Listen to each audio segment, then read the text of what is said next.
Fala galera, professor Anderson Magalhães na área, o seu professor de língua portuguesa aqui no YouTube, pessoal. Vamos a mais uma questão do Sebrasp, essa que é uma das maiores bancas de concurso público do Brasil. Vamos lá, pessoal, uma questão aí sobre compreensão e interpretação de texto, então o texto está na tela aí, bem estruturado para você. Vamos lá. Há muitas línguas na língua portuguesa para dar voz e rosto a culturas e religiosidades tão díspares e distantes. Esse idioma passou a existir dentro e fora do seu próprio corpo. Nós, brasileiros, portugueses, angolanos, moçambicanos, cabo-verdianos, guineenses, santomenses, falamos e somos falados por uma língua que foi moldada para traduzir identidades que são profundamente diversas e plurais. Vivemos na mesma casa linguística, mas fazemos dela uma habitação cujas paredes são como as margens dos oceanos. São linhas de costa, fluidas, porosas, feitas de areia em vez de cimento. Em cada uma das divisórias dessa comum residência mora o mesmo modo de habitar o tempo, o mesmo sentimento do mundo, nas palavras do poeta Drummond. Essa língua é feita mais de alma do que de gramática. A língua não é uma ferramenta, é uma entidade viva. Com esse idioma, construímos e trocamos diversas noções do tempo e diferentes relações entre o profano e o sagrado. Vamos avançando o texto. Jorge Amado atravessou o oceano no momento em que as colônias portuguesas na África se preparavam para a luta pela independência. Na década de 50 do século passado, intelectuais e artistas africanos estavam ocupados em procurar a sua própria identidade individual e coletiva. Nessa altura, era clara a necessidade de rupturas com os modelos europeus. Escritores de Angola, Moçambique, Cabo Verde, Guiné-Bissau e São Tomé e Príncipe procuravam caminhos para uma escrita mais ligada à sua terra e à sua gente. Carecíamos de uma escrita que nos tomasse como não apenas autores de histórias, mas também sujeitos da sua própria história. Precisávamos de uma narrativa que nos escrevesse a nós mesmos. Muito se especula sobre as semelhanças entre as nações africanas e o Brasil. Essas comparações resultam muitas vezes de simplificações, mistificações e romantizações. Na maior parte das vezes, essas analogias são fundadas em estereótipos que pouco têm a ver com uma realidade que é composta por dinâmicas e complexidades que desconhecemos.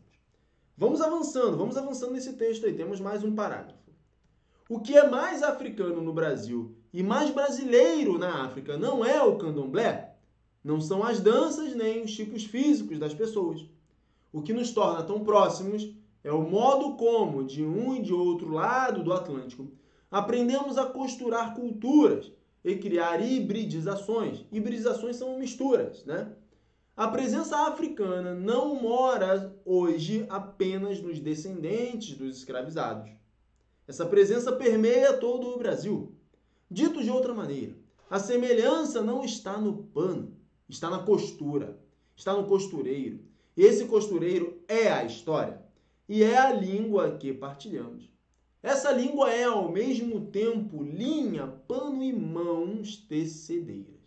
Pessoal, então temos aí o texto que fala da língua portuguesa, diz, né, dentro do texto afirma que a língua é uma entidade viva, repleta de variações, e variações essas que ocorrem porque a língua portuguesa é falada por diversos povos.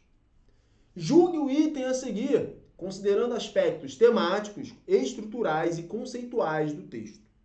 E aí, negrito tá ali, ó. O item é o seguinte, está dizendo aqui, o tema central do texto é a língua portuguesa oficial. Está dizendo que o tema central do texto é a língua portuguesa oficial, aquela que está representada nos compêndios gramaticais. Pessoal, os compêndios gramaticais são os livros que falam das regras gramáticas, são as gramáticas, né? Na essência. Veja só, se a gente voltar no texto, a gente vai perceber o seguinte, ele dá pistas de qual que é o tema central. Ele diz aqui, ó, para dar voz e rosto a culturas e religiosidades tão díspares são diferentes. Esse idioma passou a existir dentro e fora do seu próprio corpo. E aí ele continua, ele diz aqui, ó, que portugueses, angolanos, moçambicanos, cabo-verdianos, guineenses, são-tomenses, falamos e somos falados por uma língua que foi moldada para produzir identidades que são profundamente diversas e plurais. Então, é uma língua falada por identidades que são diversas e plurais, diferentes e plurais, uma pluralidade de inúmeras maneiras, tá? Ou seja, variações da língua portuguesa, tá? Ele fala ali também, bem interessante, que ele fala aqui, ó, essa língua é feita mais de alma do que de gramática, ou seja, essa língua ela é viva, ela é produzida por seus falantes, e os falantes produzem essa língua de acordo com as suas necessidades, de comunicação, não por meio de regras gramaticais, mas sim, essa língua ela é construída de acordo com as situações de comunicação, tudo bem? E ele fala ainda que a língua não é uma ferramenta, olha aqui, ó, é uma entidade viva. Com esse idioma, construímos e trocamos diversas noções do tempo e diferentes relações entre o profano e o sagrado. Aqui também no texto, quando ele fala de semelhanças entre as nações africanas e o Brasil, ele faz essas comparações e ele coloca aqui pra gente que o que nos torna tão próximos é o modo como, de um ou outro lado do Atlântico, aprendemos a costurar culturas. Ou seja, temos culturas próximas que se unem, que se aproximam. Temos culturas diferentes que se aproximam e conseguimos com isso criar hibridizações, ou seja, juntar, unir coisas que são diferentes, tá? Então aqui, esse texto está falando da língua portuguesa e suas variações, e as suas pluralidades da língua portuguesa, tudo bem? Pessoal, o que a gramática quer é uma uniformidade, é tornar a língua padrãozinho, algo igual, algo bem padrão, sem muita variação. Isso que a gramática quer, os compêndios gramaticais querem isso. As regras gramaticais buscam uniformizar a língua, mas nesse texto não é falado disso. Nesse texto estamos falando de variações, de pluralidades, de que a língua, estamos falando aqui, que a língua ela é viva, ela é construída por seus usuários, e aí cada um utiliza a língua à sua maneira. Esse é o tema central do texto. A língua portuguesa, suas variações, suas pluralidades, tá? Então não é aqui a língua oficial, não é aquilo que está nos compêndios gramaticais.